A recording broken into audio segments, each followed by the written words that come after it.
गंगोली में हुई मासूम बच्चियां और उनकी मां की हत्या ने यूपी पुलिस पर नए सवाल खड़े कर दिए हैं।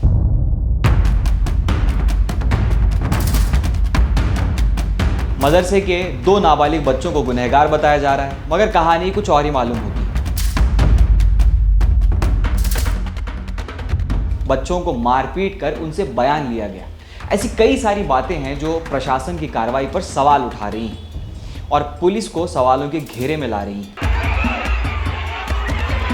आवश्यक विधिक कार्रवाई की जा रही है। और क्या है पूरा मामला और कैसे यूपी पुलिस सवालों के घेरे में है और मुसलमानों के सुरक्षा पर कई सारे सवाल उठाए जा रहे हैं, जानते हैं आज की इस रिपोर्ट में। मैं जर्नलिस्ट फजर, आप देख रहे हैं मुस्लिम सियासत। आज हम आपके सामने एक ऐसी खबर लेकर आए हैं जो दिल दहला देने वाली तो है ही और सवालों से भरी हुई भी है। बागपत के गंगोली गांव में एक मस्जिद कॉम्प्लेक्स के अंदर एक परिवार पर जो जुल्म हुआ उसकी कहानी। एक इमाम की पत्नी और उनकी 2 नन्ही मासूम बेटियों को जान से मार दिया गया। इसराना 30 साल, सोफिया 5 साल और सुमैया महज 2 साल अपने ही घर के अंदर मस्जिद के कॉम्प्लेक्स में भेदभाव और हिंसा के निशाने के साथ पाई गई। ये वाक़या सिर्फ एक परिवार का दुख नहीं है, बल्कि हमारी सामाजिक सुरक्षा और कानूनी प्रशासन पर भी सवाल उठाता है। वक्त और जगह गंगोली 2 घाट पुलिस एरिया, बागपत। इमाम मोहतमिम मोहम्मद इब्राहिम उस वक्त देवबंद गए हुए थे। घर पर उनकी पत्नी और नन्ही मासूम बच्चियां मौजूद थीं। सुबह जब बच्चे मदरसे आने लगे तो उन्होंने खून के छींटे कमरे में देखा और फिर पूरा गांव हिला हुआ था। बॉडीज़ पर ब्लंट ऑब्जेक्ट से प्रहार के निशान मिले। चारपाई पर ज़मीन पर पोस्टमार्टम और फॉरेंसिक प्रोसेस जारी है। पुलिस ने साइट से हत्या के सबूत और मर्डर वेपन रिकवर करने का दावा किया। पुलिस ने तुरंत कदम उठाते हुए 2 नाबालिग अफराद को गिरफ्तार किया, 13 साल और 16 साल के लड़के को। पुलिस का कहना है कि दोनों ने जुर्म कबूल किया है और उन्होंने कन्फेस किया है कि इमाम ने उन्हें क्लास में डांट लगाई। ध्यान से सुनिएगा। तो बदला लेने के लिए उन्होंने ये घटना अंजाम दी। और बदला कैसे लिया? 30 साल की माँ और उनकी 2 मासूम बच्चियों समेत उन्हें जान से मार दिया। 13 साल और 16 साल के बच्चे ने। पुलिस ने कहा है कि वेपन रिकवरी भी हो गई है और CCTV footage, forensics, phone records जैसे सबको क्रॉस चेक किया जा रहा है।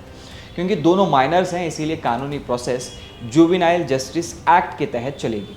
लेकिन यहाँ से मसला और गहरा होता चला जाता है।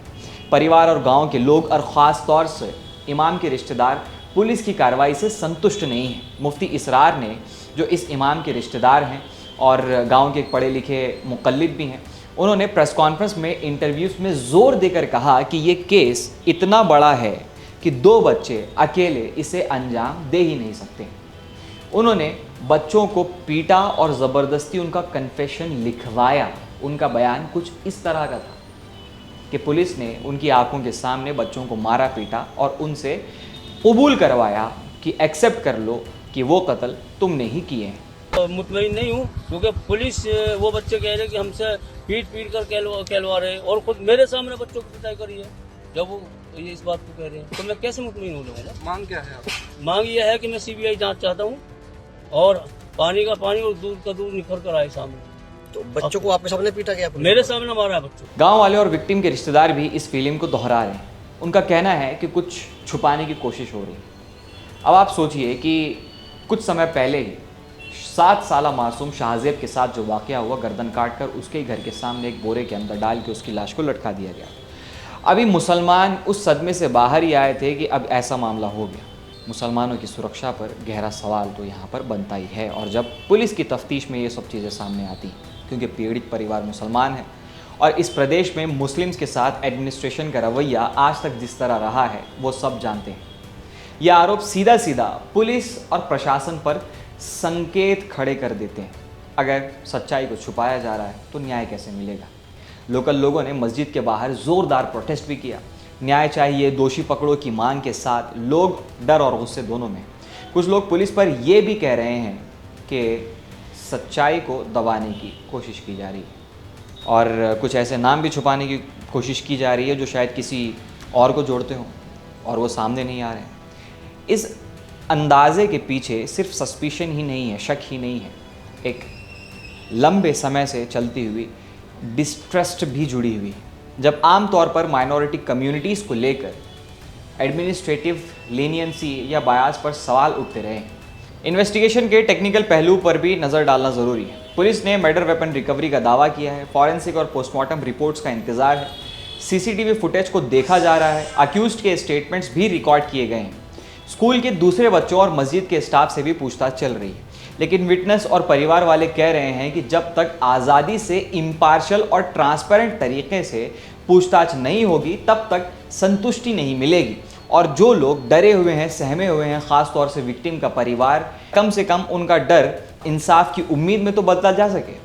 इस वाक़े के कुछ पहलू बहुत ही नाजुक है और उन पर गौर करना बहुत ज़्यादा ज़रूरी है। पहला ये है कि मस्जिद एक सामुदायिक जगह है, उसके अंदर हुई हत्या सिर्फ एक परिवार पर हमला नहीं है बल्कि पूरे समुदाय के लिए सुरक्षा को शक के घेरे में लाती है। अगर बच्चों की पढ़ाई और उनका वहाँ रहना भी अब खतरे में महसूस होता है तो उसका असर समाज पर गहरा होगा। दूसरा, अगर अक्यूज्ड माइनर्स हैं तो हम सबको जुवेनाइल जस्टिस फ्रेमवर्क की मर्यादा को समेट कर चलना चाहिए। साथ ही ये भी देखना होगा कि ये इंटरोगेशन के दौरान कोई गलत तरीके से इस्तेमाल अगर हुए हैं तो ह्यूमन राइट्स और लीगल प्रोसीजर के जितने भी पालन हैं वो लाजमी तरीके से हों। तीसरा, अगर परिवार और गांव ये महसूस करता है कि पुलिस की कार्रवाई बायास्ड है या किसी एक पक्ष की तरफ झुकी हुई है या कवर अप जैसी चीज़ें चल रही हैं, तो प्रॉब में थर्ड पार्टी को भी यहाँ पर इंटरवीन करना बहुत ही ज़्यादा ज़रूरी होता है। यानी कि मामला लोकल पुलिस से, लोकल प्रशासन से हटाकर सीबीआई को सौंप दिया जाए तो ज़्यादा बेहतर होगा, ताकि लोगों की उम्मीद और उनका विश्वास बरकरार रहे। इन तमाम पहलुओं के बाद भी सवाल ये है कि क्या रोशनी लाने वाले न्याय सिस्टम होगा या सिर्फ बयान और दावे होंगे। हम आपको जैसे ही फॉरेंसिक रिपोर्ट्स, पुलिस के डिटेल स्टेटमेंट्स और कोर्ट के ऑर्डर्स मिलेंगे, उस डिटेल को लेकर आपको अपडेट देते रहेंगे। तब तक हम ये कहेंगे शांति और सब्र ज़रूरी है, लेकिन हाँ, शांति के साथ साथ सच का और हक का साथ भी देना और उसके लिए इंसाफ की बुहार भी लगाना हमारा फरीज़ा बनता है। यही थी आज की हमारी रिपोर्ट। एक परिवार का दर्द, गांव की आवाज़ और कानूनी सवालों से भरा हुआ एक पूरा माहौल।